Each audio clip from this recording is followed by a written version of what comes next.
Hello and welcome to episode 17 of the Green Bean podcast.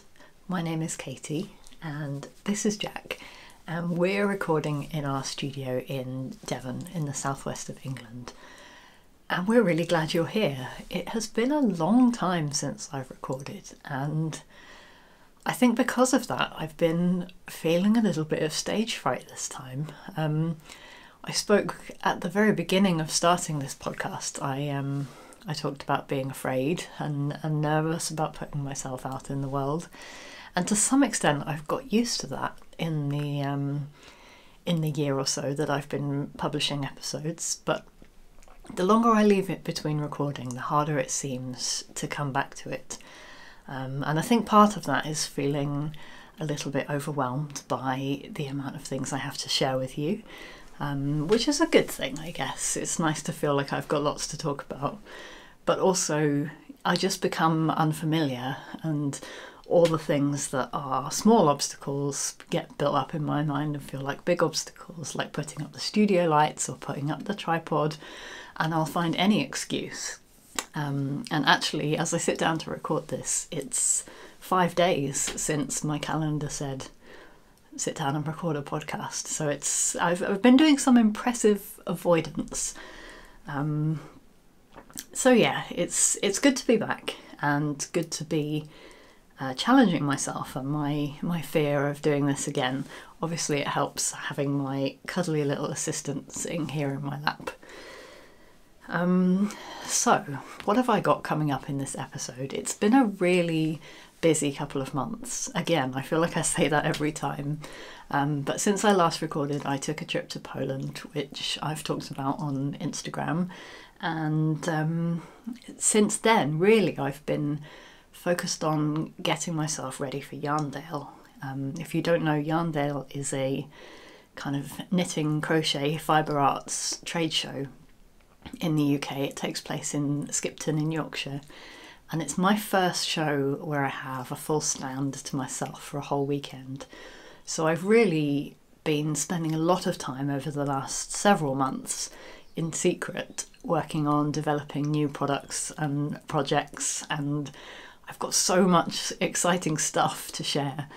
That's a little bit overwhelming as well, and obviously the work and preparation on getting my display ready and all of that has been quite all-consuming. So I've also been busy with a bit of self-care. I think some of you know that when I worked previously as an illustrator, I had a problem with working myself to the point of burning out, working long days and expecting too much from myself, which is difficult, I think, when you're self-employed, because self-employment means you have to work long days sometimes. You have to burn the candle at both ends. But there also has to be a balance, and it's now been just about a year since I left my full-time job to go freelance again. And it's been an incredible year, it really has. And I have to say part of that is thanks to you, to everyone who watches and supports the podcast and in turn supports my shop. I couldn't be doing it without you, so I'm so grateful for that. But the other part of it is that I have been really taking on board some lessons that I've learned about taking care of myself and making sure that my work is sustainable. Following a rhythm that feels right for me, which means sometimes I do push myself and I work late nights and I work weekends, and other times I just have a break. Obviously in the lead up to a big trade show, the balance tips in favour of having the late nights and the long days and not so much having the breaks. So I'm feeling a little tired and a little like a bit of extra self-care is in order. In this episode of the podcast, I have some drawing to share with you, which is related actually to what I'm knitting. I'm working on developing a new pattern, which is going to come out at Yarndale, so I'll be chatting to you about that. I'm also going to do an assessment of my knitting works in progress, because with everything else that's been going on in my life, I've been feeling a little bit overwhelmed and bogged down by all the projects I've got on the go. So I'm going to pull them all out, show them to you, and I might rip a few. I've got a little bit of sewing to chat to you about and a book review, and of course, as always, Jack and I are going to take you out for a lovely walk around where we live. So settle in with your cup of tea or coffee and whatever project you're working on, and I'll share what we've been up to.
In true Katie style, I decided with about 6 weeks to go before Yarndale that I wanted to design a new cardigan. Not only a new cardigan for myself to wear, but a pattern that I could publish and naturally illustrate so that I could get it out in time for the show. So one of the things that I've spent most of my time working on recently has been writing that knitting pattern and yeah, knitting the cardigan, which you'll see coming up shortly.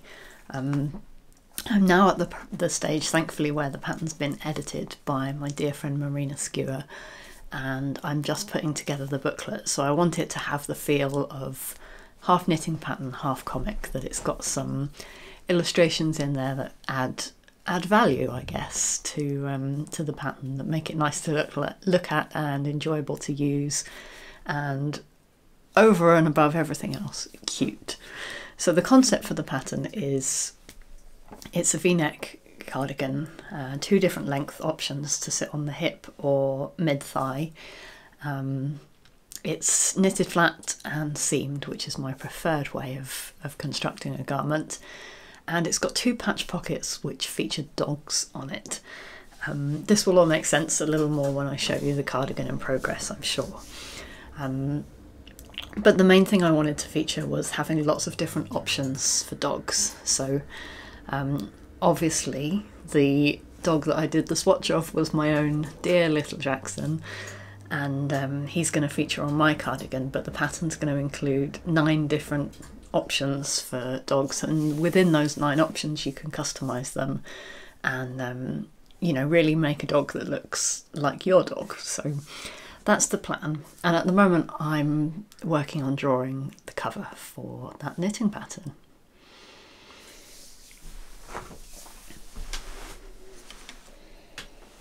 I'm working entirely in pencil, so I'm using both a 2B and a 4B pencil. So if you're not sure, the B rating on a pencil refers to the softness, so the higher the number, the softer the pencil, which means both that a softer pencil is easier to rub out, but also it helps you to make a darker mark more easily. So I enjoy the variation of marks that you get between a 2B and a 4B and switching between them. And I'm working on a hot pressed watercolour paper, which is fairly smooth but not too smooth, so it's got a bit of a tooth that shows some texture with the pencil, but not so much that that over dominates the drawing.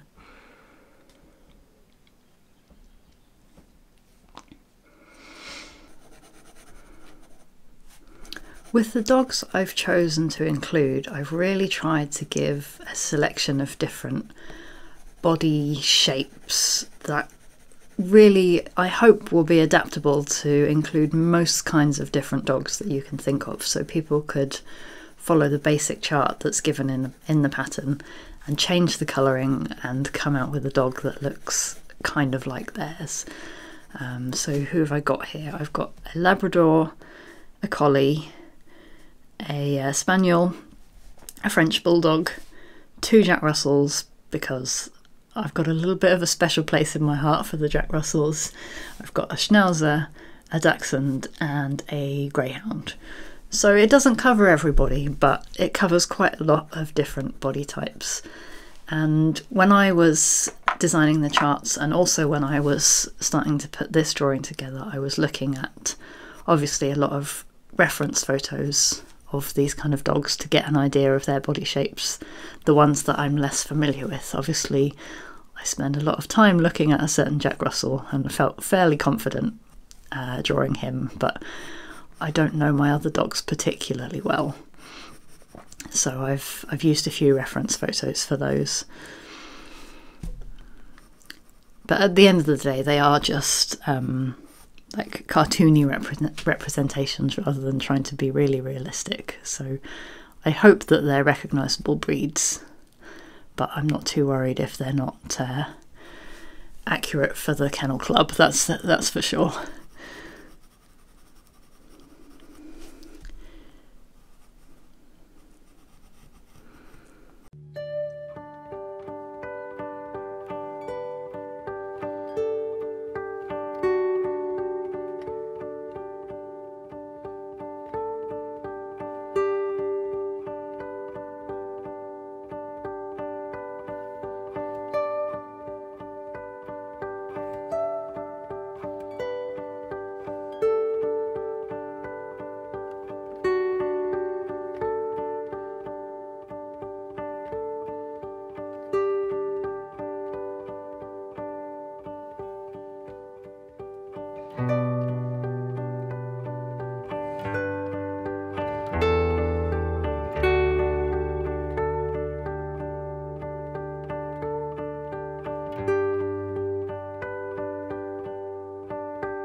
Now, you may have seen glimpses of my latest knitting project on Instagram because I have not been able to contain my excitement for this design. I can't really remember where the idea came from. I think it came with the yarn. So let's start there. The yarn I'm using is Ram Jam Sport from Daughter of a Shepherd. If you don't know Daughter of a Shepherd as a yarn brand, if you like natural woolly wool with a heart, I really recommend you check her out. It's run by a lady called Rachel Atkinson, and her mission was to add value to wool that farmers see as a waste product. And she started her range with a Hebridean yarn, which is from a flock that her dad tends, hence the name Daughter of a Shepherd. And the yarn that I'm using is a new yarn in her range called Ram Jam, and I'm using the sport weight. It also comes in a worsted weight. And the reason Ram Jam is particularly special is it's made from fleeces that farmers would otherwise have thrown away. So it really is adding value to a product that was perceived to have no value at all. So it's a mixed breed yarn. There's all kinds of different fleeces in there, including lots of naturally coloured ones. Traditionally, a lot of farmers try to keep white sheep because in the market it has more value because white wool can be dyed, whereas naturally coloured fleeces are seen as less desirable. But we knitters and spinners know that coloured fleeces are amazing. So what Rachel's done is she's blended 5 different natural shades in the Ram Jam, both the worsted weight and the sport weight. And when I saw the sport weight and all the colours, I instantly thought colour work, because that's where my brain goes. That's the kind of knitting that I like to design. And in particular, I thought dogs. And I think that is something to do with the friendship that Rachel and I have, which we've built mostly across Instagram, because we are both mothers to Jack Russells. Obviously, you know my dear Jack Russell. Rachel has a young white Jack Russell with a brown eye patch called Dee Dee, and she is absolutely adorable. I actually met Dee Dee when she was a tiny puppy because she came along to Pomfest in London when Pom Pom magazine was celebrating its 5th anniversary. And I've not actually seen her in real life since, but somehow between us, Rachel and I have developed this idea that when Jack and Dee Dee meet, you don't say in person, you use in dog, in real life. When Jack and Dee Dee meet in real life, they are going to be boyfriend and girlfriend. It's definitely an arranged marriage. I don't know how they're really going to feel about each other. Jack is not particularly great with other dogs, but he can get on really well with dogs his own size. So I'm hopeful that he and Dee Dee are going to have a good relationship if and when they do meet in real life.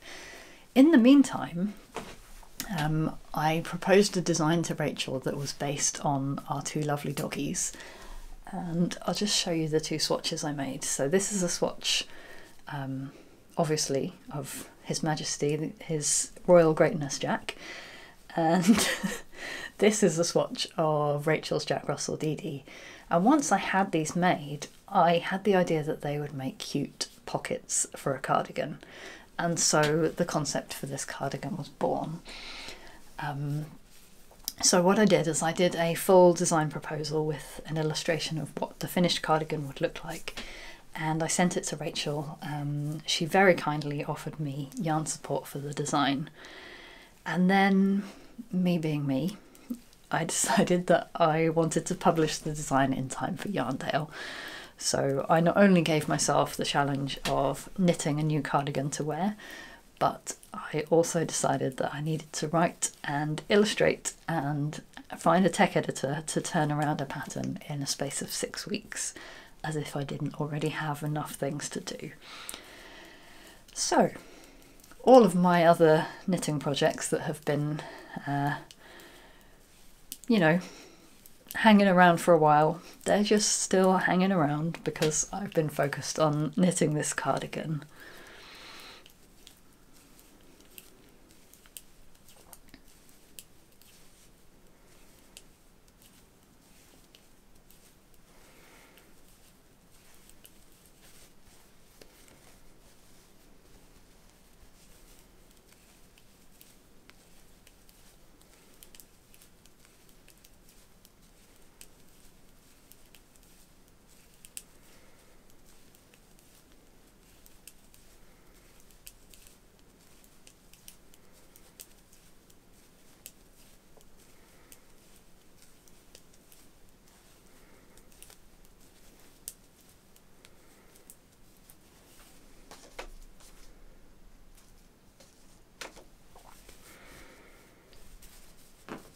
Now, I'm actually making quite good progress with this, and that's partially because I knitted quite a lot when I was on my trip to Poland. I had a lot of travelling time, so I managed to get quite a lot done.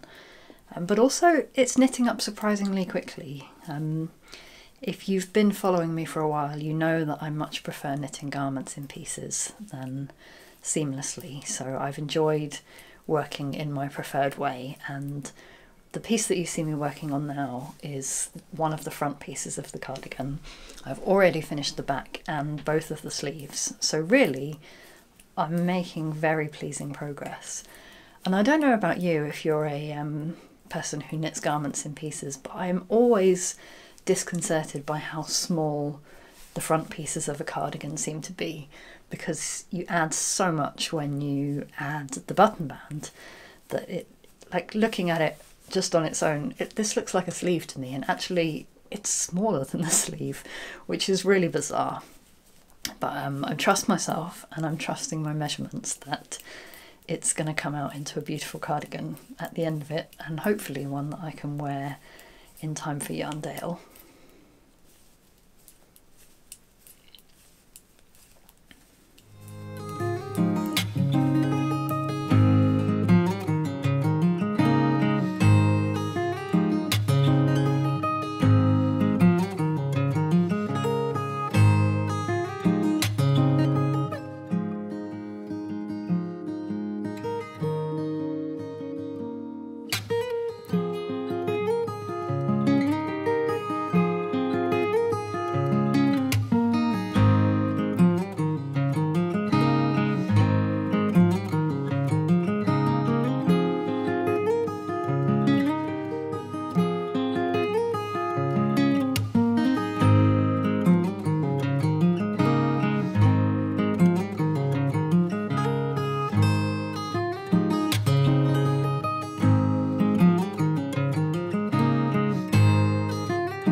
I recently decided it was time to do an inventory of my knitting projects in progress, because I have been feeling increasingly overwhelmed by the number of works in progress I've got, and excited by the idea of casting new things on, but feeling like I can't cast anything new on because I've got so many projects that are unfinished, but realistically some of them were unloved, or I've left them too long and so my gauge might have changed, or all sorts of things where it just didn't make sense to keep them going. So I pulled them all out, had a serious thought through, and I've obviously kept some because they're really close to my heart and I think they're going to be okay.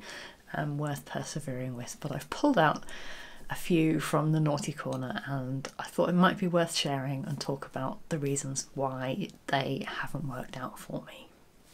So the first one I've picked is this one, and this is an astonishing amount of stockinette to knit in lace weight yarn. I feel devastated about the thought of ripping it out, especially because it was a test knit for my dear friend Sonja Bargielowska. So there's guilt about not finishing the test knit on time, even though I did manage to read through the pattern for her and help her with some constructive thoughts. I didn't finish a project that I could photograph and share and help her generate some excitement about the pattern.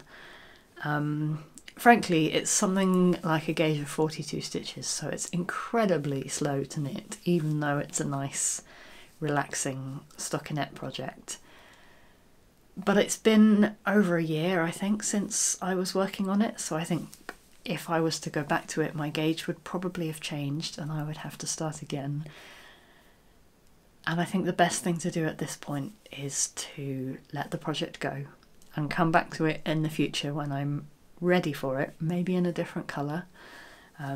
Something about it was just not exciting me and not feeling like I wanted to push through and finish it. Nothing wrong with the pattern, just it has to go. And so let's make that decision final and pull the needles out and start a little bit of frogging, shall we? Oh, there's some stitch markers I can free up here as well. I don't know about you, but I favour these tiny little rubber stitch markers. I don't really like dangly things hanging off my knitting. I'm quite a minimalist when it comes to stitch markers, if I use them at all. But I just find them all over my house. Does anyone else have this problem? They are just everywhere. Any nook and cranny, anywhere you might not expect them to be, like in the fridge, in the shower, in pockets of anything. There's just stitch markers wherever you would least expect to find them. Okay, so the needles are out and frogging can commence.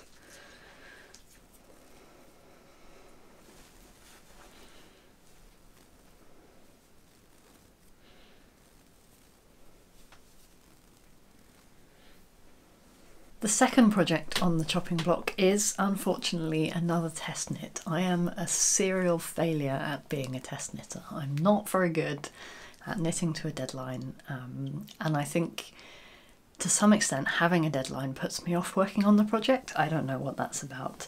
So this is, or was, my Canisp jumper by Emily Williams. Again, nothing wrong with the pattern, just that feeling of guilt at having failed to finish a test knit in time, and yeah, just not feeling excited about the project. And this one hadn't gone on quite as far as my Maranta t-shirt.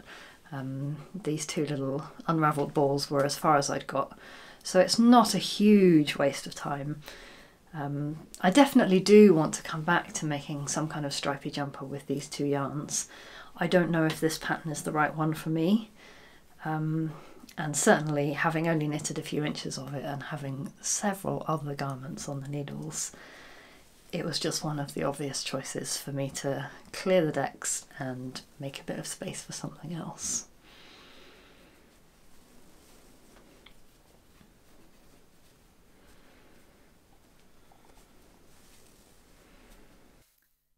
My next project for the Frog Pond is a very sad one indeed, for several reasons. It is my Pebbles and Pathways sock by Mars of the Hey Brownberry podcast.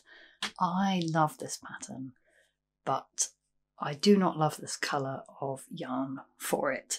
And I hate the fact that I got as far as one whole sock, ends woven in and everything, before trying it on and realising that it just wasn't making me happy. I even was a very good girl and cast on my second sock to avoid second sock syndrome. But the There's also a thing that, much as I love this pattern, I don't particularly enjoy knitting socks. Well, I don't enjoy knitting socks full stop. They're a challenge for me. But I especially don't enjoy knitting socks toe up. So what I'm going to do is rip back this pattern, including the whole sock, which is slightly devastating, but it has to be done because the colour's just not right. I'm not feeling it. And I want to come back to this project because I love the pattern and use a yarn that I'm really excited about. Now, this yarn that I'm ditching is the lovely natural sock yarn from Emma of Woolly Mammoth. And I bought it online, so obviously didn't see the colours in person. And this pink, as much as I love it, it's a little close to my skin tone. At the moment we're a bit summery and it's a bit pale, but it's pretty close to the tone of my legs, and it's just a slightly weird look when you wear socks that colour. So yeah, what I'd rather do with this yarn, I actually bought a couple of other colours from her at the same time. So what I'm going to do is use it in combination with those to make some stripy socks or some colourwork socks. I reckon I can get a few pairs that use this colour but not have it as the whole colour for the sock. And what I'm going to do instead is I've pulled a skein of Viola sock yarn out of my stash. It felt right to keep with the pink purple theme that I chose for these socks. That's because I started this project on my holiday in America with my lovely friend Molly. So we ended up knitting our socks in each other's colours. So Molly's favourite colour is pink, so I was knitting mine in pink, and my favourite colour is green, so Molly was knitting her pair in green. So I felt like I had to use some shade of pink to keep true to the original spirit of the project. So this is the yarn I've chosen, and I've got a, I feel scared to say it after just confessing what a terrible test knitter I am, but I do have a sock test knit that I have signed up to do, and after I've done that, the revised Pebbles and Pathways will be the next pair of socks on my needles. And the final project that I have decided to frog is not so much a project but an absolute tale of woe.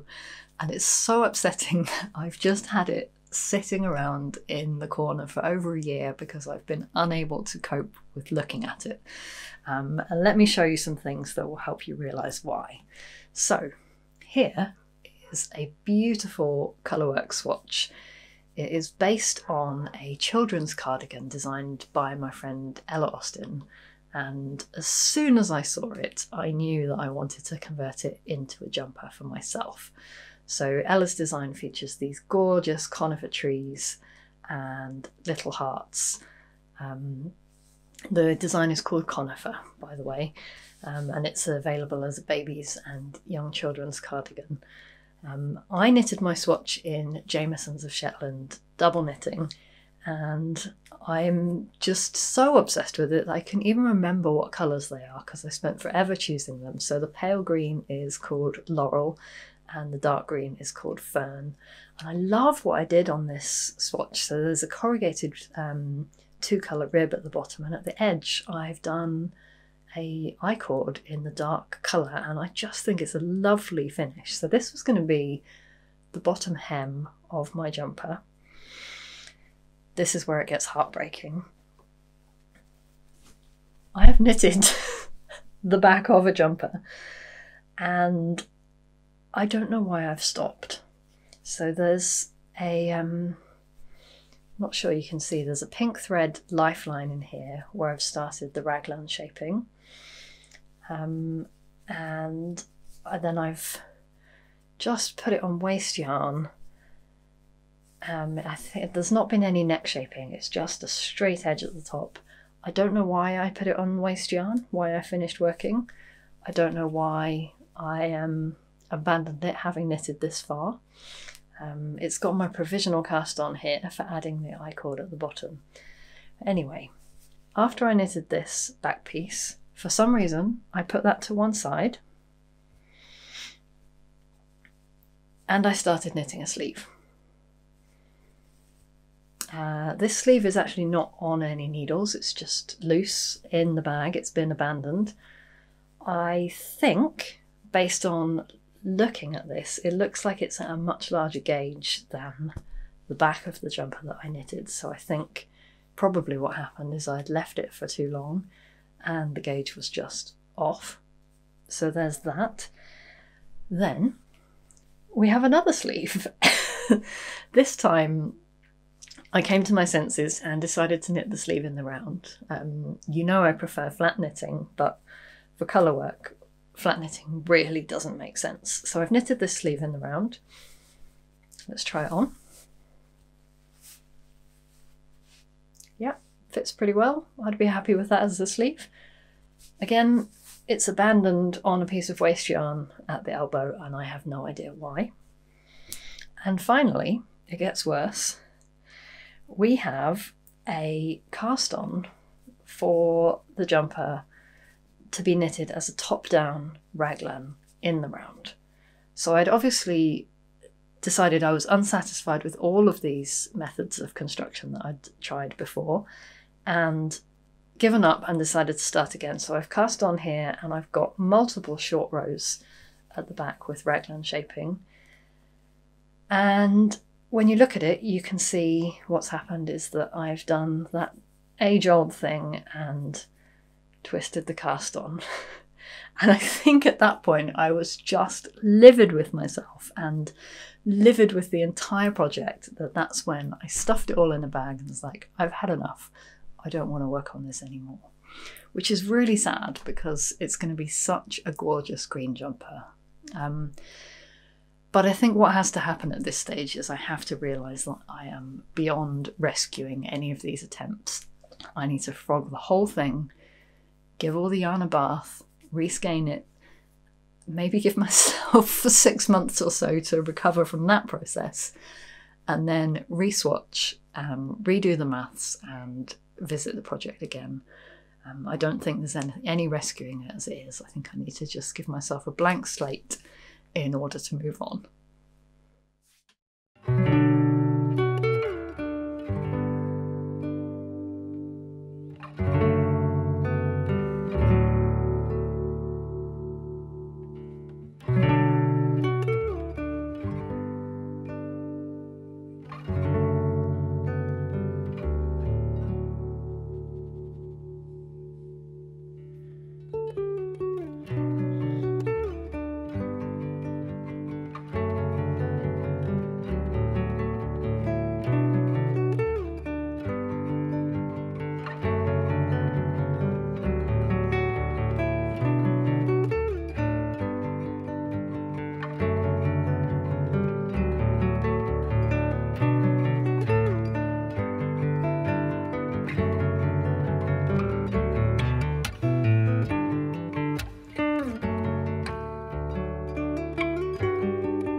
I do not have any sewing to share with you in this episode other than to tell you that I did finish the dinosaur jumpsuit that I was working on last time.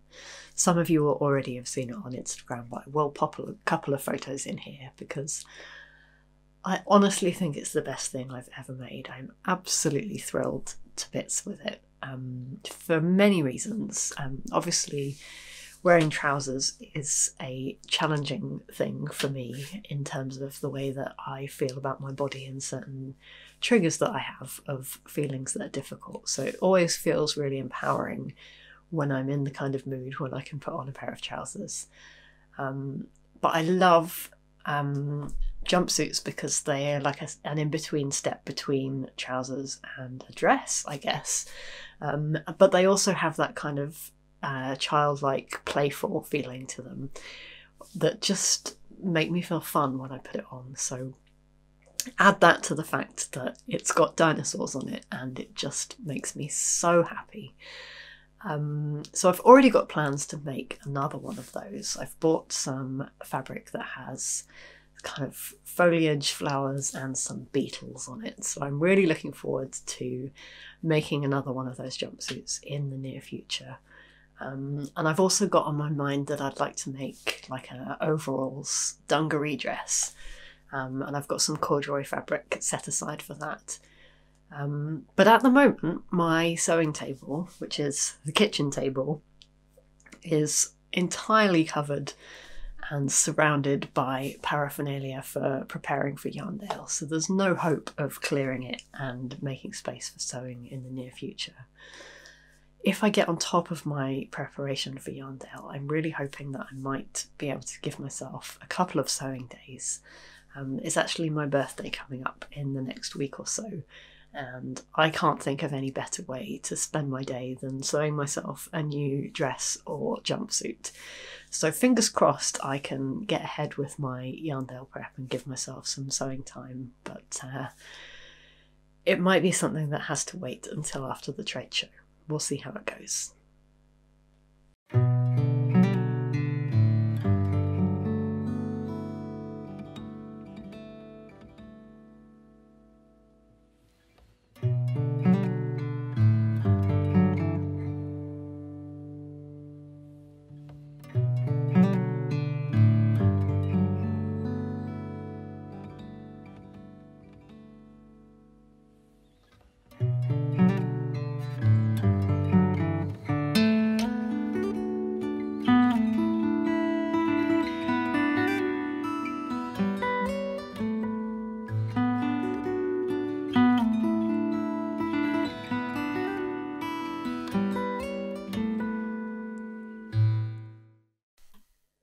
I've been making a little bit of extra time for reading lately, and I've been so fulfilled by having that extra space for this activity that I love so much. And I know that I'm not alone in finding that I was someone who was an avid reader growing up, but since knitting and yarn crafts became a part of my life, the time that I would previously have spent reading, I actually spend a lot of that time knitting or crocheting. So it's hard to carve out that extra space for reading, but I've been making an effort to end my day a little earlier and give myself a full hour of reading before I go to bed. And I think part of that as well is enabled by the hot summer weather, so I don't feel quite so bound to knit, because it's felt less urgent to have knitwear in my life. I'm sure that will change as the seasons start changing, but I've really enjoyed having a bit of extra time for reading. And one of the books that I've finished since we last spoke is Braiding Sweetgrass by Robin Wall Kimmerer. I picked this book up on the recommendation of several podcast viewers after I read and recommended her first book called Gathering Moss, which I absolutely loved. This one was a more difficult read for me, and it took me much longer.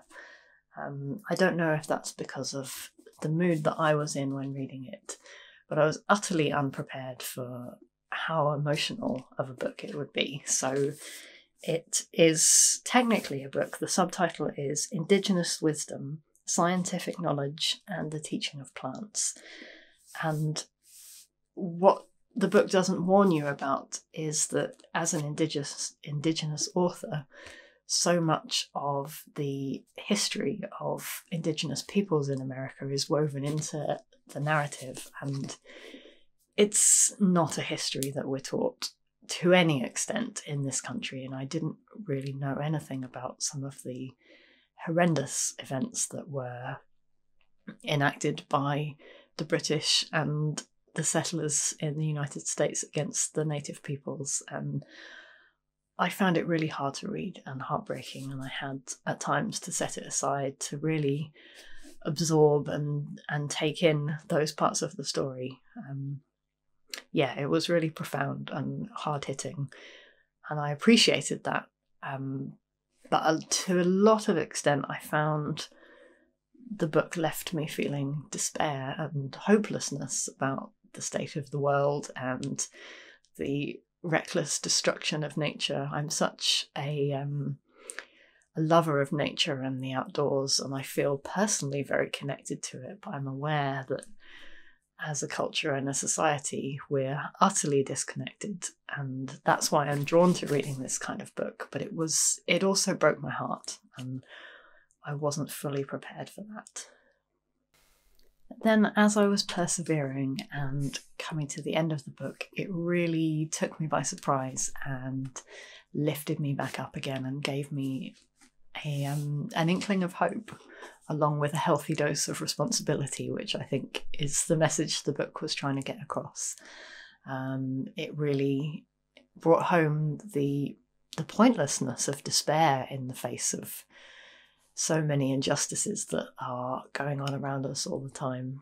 And it really encouraged me, actually, in ways I didn't expect. So obviously, the book is talking about the environment, but it also, to me, spoke personally to my creativity and my feeling of responsibility as a person who has been given a gift and a voice to use that voice. And it definitely reminded me of the calling that I've felt to tell certain kinds of stories and make certain kinds of work. So, gosh, I feel like I'm rambling. I hope what I'm saying is making sense, but definitely the message of the book had a hugely profound impact on the way that I'm thinking about my work and what I'm looking to do going forward in the next year of my business. So there are going to be some developments and some changes going on, and I'm looking forward to sharing those with you. So I thought I would round out this episode just by reading you a few sentences from the portion of the book that really lifted me up and inspired me.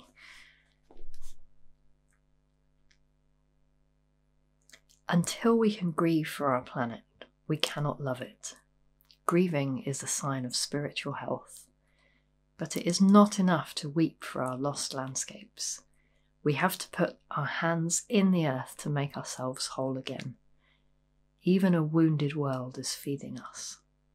Even a wounded world holds us, giving us moments of wonder and joy. I choose joy over despair, not because I have my head in the sand, but because joy is what the earth gives me daily, and I must return the gift.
Thank you so much for joining us for another episode of the Green Bean Podcast.